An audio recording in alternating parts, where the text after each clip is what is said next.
World Cup, and you've started to. You've played in all three.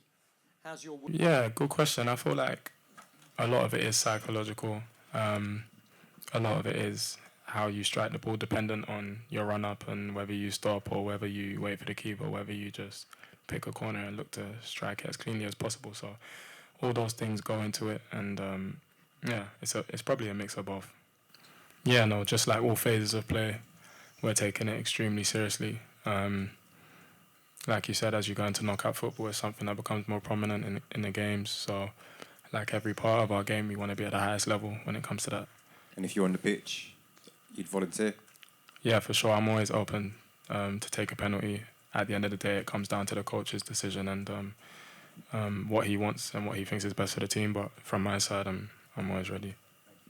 So, yeah, it's going to be a good time at the. I feel like he's world class. He's a world class player. Like every time I watch him, I see the same player near enough every single time. You know, I think the last game, I don't understand how that can come as a shock to anybody. Like that's what he's been doing for the last how many years. So when I watch him perform like that, I just feel like it's normal. Just on you then, before you use the term healthy now, explain what that means, and is that super important moving into the knockout stages that you can believe? Yeah, no, I expect a difficult game for sure. I feel like you get to the stage of the World Cup, you can't take any opposition lightly. All the opposition are dangerous. They all have their strengths and their qualities that they try and impose in the game. So yeah, this game will be no different. It'll be a difficult game, and we'll be ready from the start. Obviously, you've got to have.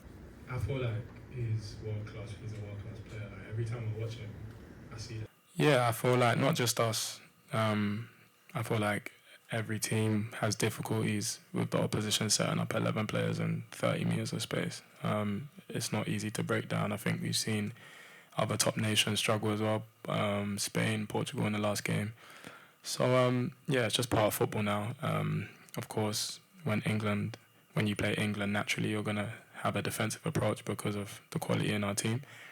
From our perspective, we have the same patterns, and we'll look to try and implement them a little bit better than we did in the last game versus Ghana, which probably will be similar to this one. So yeah.